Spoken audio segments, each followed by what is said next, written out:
আজকাল মূলত ম্যাচ খেলার সময় কম পাচ্ছি, এই জন্য আসলে ডিভিশন 3 থেকে আর 2-তে উঠা হচ্ছে না। বাট যেই ম্যাচগুলোই খেলছি, দুই একটা ম্যাচ ওগুলো জিতছি আসলে। তো জিতার মূল রহস্যই হচ্ছে লং বল কাউন্টার। যে সময় দেখলাম যে আমার কুইক কাউন্টার অ্যাকচুয়ালি কাজ করছে না, কাজ করছে কিন্তু ডিফেন্ড করা অনেক কঠিন হয়ে যাচ্ছে। কিন্তু আপনারা নিজেরাও জানেন যে লং বল এবং লং বল কাউন্টারে ডিফেন্স লাইন সবচেয়ে নিচে থাকে, সো ওখানে ডিফেন্ড করা কিন্তু অনেক ইজি।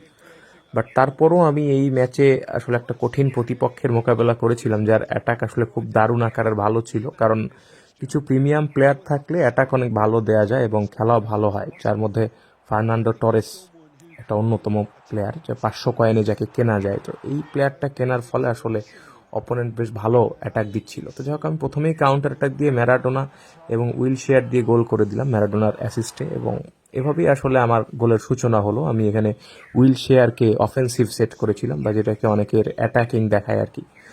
যাই হোক, এভাবে খেলা এগিয়ে যেতে থাকলো এবং আমার আরও অপরচুনিটি ক্রিয়েট হচ্ছিল। যেমন আমি বল পাওয়া মাত্রই কিন্তু কাউন্টার অ্যাটাকে চলে আসছিলাম বারবার, কিন্তু এখানে ম্যারাডোনাকে পাস না দিয়ে ভিনিসিয়াস দিয়ে আমি একটু রিস্ক নিয়ে শ্যুট করেছিলাম যদি গোলটা হয়। কিন্তু গোলটা সত্যি সত্যি হয়েছে, যদিও আসলে ভিনিসিয়াসের ওরকম লং কার্লার নেই, অর্থাৎ লং রেঞ্জ কার্লার যে স্কিলটা রয়েছে ওটি নেই। তারপরও কিন্তু দূর থেকেই গোলটা হয়েছে, গোলকিপার সঠিক পজিশনে না থাকার কারণে। বাট গোলকিপার সঠিক পজিশনে থাকলে আসলে এই গোলটি আর হতো না। তো যাক, আমরা 2 গোলে এগিয়ে গেলাম। কিন্তু এইখান থেকে অপোনেন্ট খুব দারুণভাবে গোল করে দিল ডিবক্সের বাইরে থেকে ভিনিসিয়াস জুনিয়র দিয়ে, যেটা আসলে আমার ধারণাও ছিল না যে এরকম গোল ভিনিসিয়াস করতে পারবে। বাট অপোনেন্ট সেটি করে দেখিয়েছে এবং খুবই অ্যাপ্রিসিয়েবল। যাই হোক, আমরা 2-1 এগিয়ে রয়েছি এবং তারপর খেলা শুরু হইলো।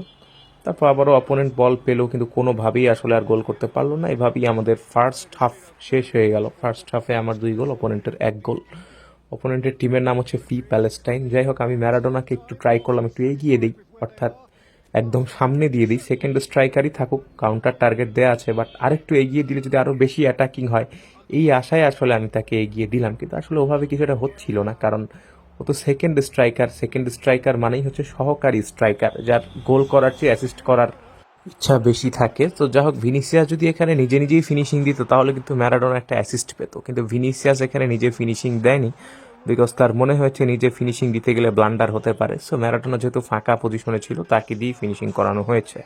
তো যাই হোক, 3-1 গোলে আমরা যখন এগিয়ে গেলাম, তো ওর সময় আমি ভাবছিলাম যে আসলে কোনোভাবেই অপোনেন্ট আর কোনো গোল দিতে পারবে না, কারণ 3 গোল খাওয়ার পরে আসলে আর গোল টোল দেওয়া অনেক কঠিন হয়ে যায়, সেটা আমার নিজের জন্য এবং অপোনেন্টের জন্যও।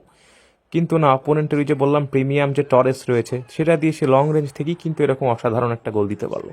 এবং এই টরেস আসলে দারুণ, টরেস দিয়ে ডাবল টাচ বা এই টাইপের কিছু একটা স্কিল করিয়ে লং রেঞ্জ থেকেই শ্যুট করলো এবং অতর্কিতে একটা গোল হয়ে গেল।